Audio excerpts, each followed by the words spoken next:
देखिए, जो एक वेस्टर्न डिस्टर्बेंस का प्रभाव हमारे पास हिमाचल प्रदेश में कल शाम से पड़ा था और उसके चलते रात में काफ़ी अच्छी स्नोफॉल और रेनफॉल हिमाचल प्रदेश में रियलाइज हुई है। मुख्यतः देखेंगे जो स्नोफॉल में कोठी में आपके पास 33 सेंटीमीटर के आसपास जो हमारे ऑब्जर्वेटरी में है वो रिपोर्ट हुई है।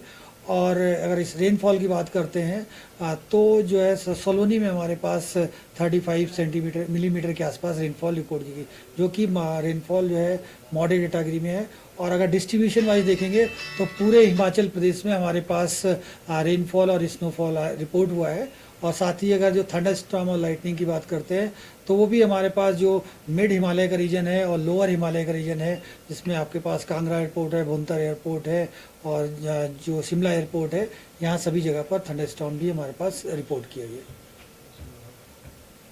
तो सर आने वाले दिनों में कैसा रहेगा मौसम? देखिए, ये वेस्टर्न डिस्टर्बेंस का प्रभाव जो है हमारे पास अभी वेस्टर्न डिस्टर्बेंस आगे की तरफ मूव कर रहा है और देखेंगे शाम तक जो भी क्लाउड है इस पर काफ़ी कमी हो जाएगी और थोड़ा आसमान साफ होना शुरू हो जाएगा और रेनफॉल एक्टिविटी और स्नोफॉल जो हुई है उसमें काफ़ी डिक्रीज़ होगा। और कल से हमारे पास देखेंगे मुख्यतः आसमान साफ रहेगा और धूप निकलने की संभावनाएं बनी हुई है। तापमान की बात करें तो सर किस तरह के तापमान चल रहे हैं और क्या आने वाले दिनों में कमी दर्ज की जाएगी? देखिए, जो तापमान अगर हम सिपना को रिप्रेजेंटेटिव मान के चलें तो आज 3.3 degree centigrade minimum temperature record किया गया है। और चूंकि ऊपर हायर रीचेज में मॉडरेट कैटेगरी तक की स्नोफॉल और रेनफॉल हुई है तो इसका प्रभाव भी हमारे पास 2 दिनों तक बना रहेगा। और जो कल टेम्परेचर है लगभग शिमला सिटी के आसपास 2 डिग्री सेंटीग्रेड और जगहों पर भी लगभग 2 डिग्री के आसपास और कम होने के चांसेस हैं। और उसके बाद देखेंगे कि 6 तारीख के बाद से इनफैक्ट 7 तारीख की मॉर्निंग के बाद से टेम्परेचर में हमारे पास फिर से इंक्रीज शुरू होगा और नेक्स्ट 3-4 दिनों में लगभग 3 से 4 डिग्री सेंटीग्रेड की वृद्धि हो जाएगी। कोई और वेस्टर्न डिस्टर्बेंस भी अप्रोच करने वाला है देखिए, अभी जो नेक्स्ट 4-5 डेज हैं उसमें ऐसा कोई सिग्निफिकेंट वेस्टर्न डिस्टर्बेंस अप्रोच नहीं कर रहा है। जो इस वेस्टर्न डिस्टर्बेंस का है उसके प्रभाव में ही हमारे पास जो संभावनाएं हैं, जैसे कि आपके पास कोल्ड वेव आने की चांसेस कल हमारे पास आएंगे। कल और परसों मतलब आप कह सकते हैं कि 6 तारीख की मॉर्निंग और 7 तारीख की मॉर्निंग में स्पेशली जो मैदानी इलाके हैं या लोअर हिमालय का रीजन है जिसमें आपके पास बिलासपुर ऊना डिस्ट्रिक्ट आते हैं तो वहाँ आने के चांसेस रहेंगे। और साथ ही जो है यही मैदानी इलाकों में भाखड़ा डैम के आसपास हमारे पास चूँकि मॉइस्चर की अवेलेबिलिटी हो गई है तो 7 तारीख की मॉर्निंग में और 8 तारीख की मॉर्निंग में घना कोहरा छाने के भी चांसेस बन रहे हैं। सर बारिश की क्या स्थिति रही है 24 घंटों में और कहाँ कहाँ कितनी बारिश हुई है? देखिए, बारिश हमारे पास वाइड स्प्रेड रही है पूरे हिमाचल प्रदेश में। इधर आपके पास स्नोफॉल और रेनफॉल पूरे डिस्ट्रिक्ट्स में रिपोर्ट की गई है।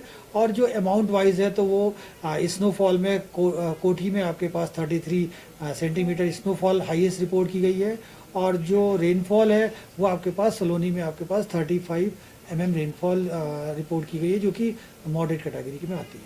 जनवरी माह में बात करें तो सर कितनी कम बारिश या बर्फबारी दर्ज की गई है? देखिए, जनवरी के महीने में अगर हम बात करते हैं तो पूरे हिमाचल प्रदेश में 84.5 के आसपास रेनफॉल होनी चाहिए, लेकिन सिर्फ हमारे पास 13.5 ही रेनफॉल पूरे हिमाचल प्रदेश में दर्ज की गई थी और जो कि 84% निगेटिव में थी हमारे पास। और इवन दो हमारे पास जनवरी के महीने में वेस्टर्न डिस्टर्बेंस जो कि 5 के आसपास आते हैं उतने ही लगभग आए थे, लेकिन जितने भी वेस्टर्न डिस्टर्बेंस आए हैं वो वीक थे या फीमेल टाइप के थे। उनमें सफिशिएंट अमाउंट में मॉइस्चर अवेलेबल ना होने की वजह से हमारे पास जनवरी के महीने में ज़्यादा स्नोफॉल और रेनफॉल या एनीवे सिर्फ लाइट कैटेगरी की ही रिपोर्ट हुई थी। अभी उम्मीद है कि भरपाई हो जाएगी जो पिछला सूखा रहा है? देखिए, अभी वेस्टर्न डिस्टर्बेंस जो आगे आने के चांसेस भी बनेंगे तो उसमें वीक टाइप का ही रहेगा हमारे पास। तो फिलहाल हमारे पास नॉर्मल या नॉर्मल से थोड़ा सा कम रहने के फरवरी में भी चांसेस है। सर फरवरी माह में क्या नॉर्मल से अधिक रहेगा टेम्परेचर या नॉर्मल ही रहेगा जितने पहले रहते? देखिए, फरवरी में नॉर्मल से जो मैक्सिमम मिनिमम टेम्परेचर है थोड़े से अधिक रहने के ही चांसेस हैं। जो हमारी एक्सटेंडेड रेंज फोरकास्ट भी इशू हुई है IMD की, उसमें भी फरवरी के महीने में हिमाचल प्रदेश में नॉर्मल से थोड़ा ज़्यादा टेम्परेचर रहने के चांसेस हैं।